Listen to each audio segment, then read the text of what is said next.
এর আগের ভিডিওতে আমি বলেছিলাম যে আমরা সবাই মিলে যাচ্ছি টোটোতে করে নিউ কোচবিহার, আর নিউ কোচবিহার থেকে ট্রেনে করে আমরা সবাই মিলে যাব অম্বিকা কালনা। ঠিক আছে, তো দেখো আমরা সবাই এখন টোটোতে আছি। এই যে আমি এখন যাব টোটোতে করে নিউ কোচবিহার, আর দেখো আমরা নিউ কোচবিহার চলে এসেছি। নিউ কোচবিহার যাব, গিয়ে কিছুক্ষণ ওয়েট করব, তারপর ট্রেন আসবে, তারপর ট্রেনে করে যাব আমরা অম্বিকা কালনা। এ দেখো নিউ কোচবিহার, এটা হচ্ছে আমার ফার্স্ট আসা নিউ কোচবিহারে। আর এখানে এসে আমরা সবাই ব্যাগপত্র রাখছিলাম, ট্রেনের জন্য ওয়েট করছিলাম। তারপর আমরা ওখান থেকে বেরিয়ে পড়ে ট্রেন যেহেতু আমাদের এসে পড়বে প্রায়, তারপর আমরা ট্রেনের সামনে যাওয়ার জন্য হাঁটতে থাকি।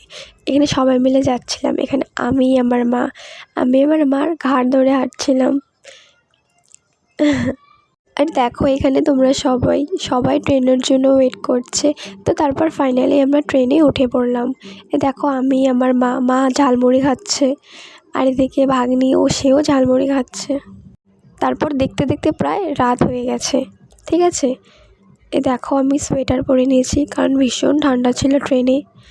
আর এখানে দেখো আস্তে আস্তে সবাই প্রায় ঘুমিয়ে যাচ্ছিল, কিন্তু রাত তখন অনেকটা হয়ে গেছিলো, তাই না? আর তারপর তখনও আমি জেগেছিলাম কারণ ট্রেনের মধ্যে আমার ঘুম আসে না, আর আমি ঘুমাতেও পারি না।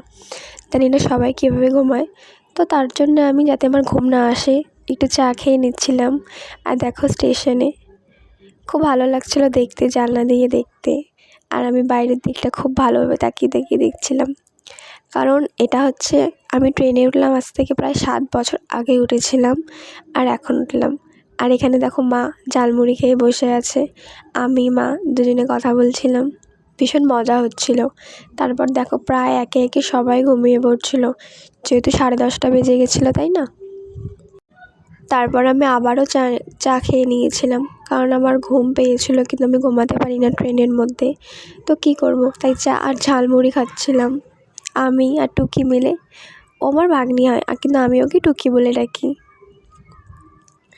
ঝালমুড়ি খাচ্ছিলাম আর কথা বলছিলাম আর ভিডিও করছিলাম। জানি না ভিডিওটা কীরকম হয়েছে, তবুও চেষ্টা করলাম তোমাদের সঙ্গে শেয়ার করার। আমি জানি ভালো হয়নি, তাও ভাবলাম যে না, এবার তোমাদের সঙ্গে শেয়ার করি। আমারও খুব ইচ্ছে ছিল যে আমি ব্লগ ভিডিও বানাবো।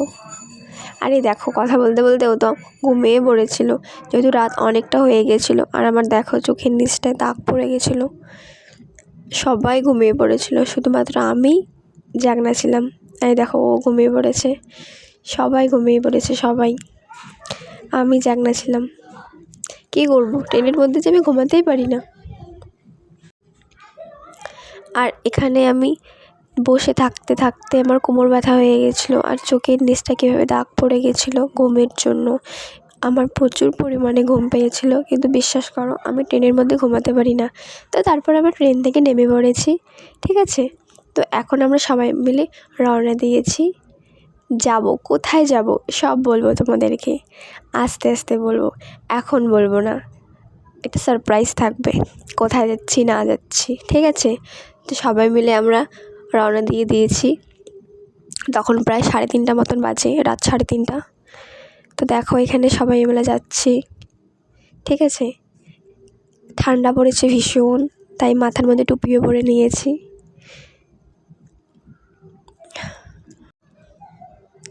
কি অন্ধকার ছিল জায়গাটা ভীষণ, যেহেতু আমরা অনেকটাই স্টেশন থেকে বেরিয়ে পড়েছিলাম।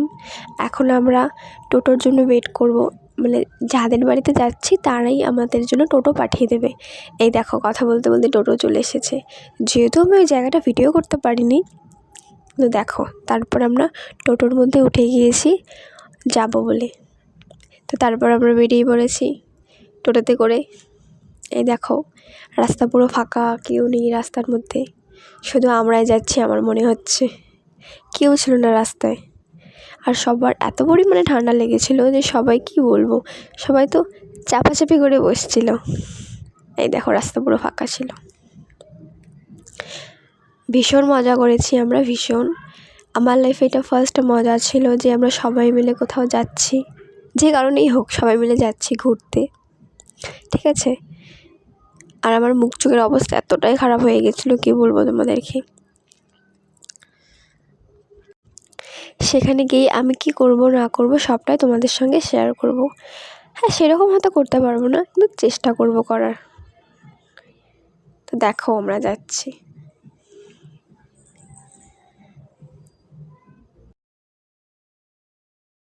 তো তারপর আমরা যাচ্ছি, একদম ফাঁকা রাস্তা ছিল আর ভীষণ পরিমাণে হাওয়া দিচ্ছিল।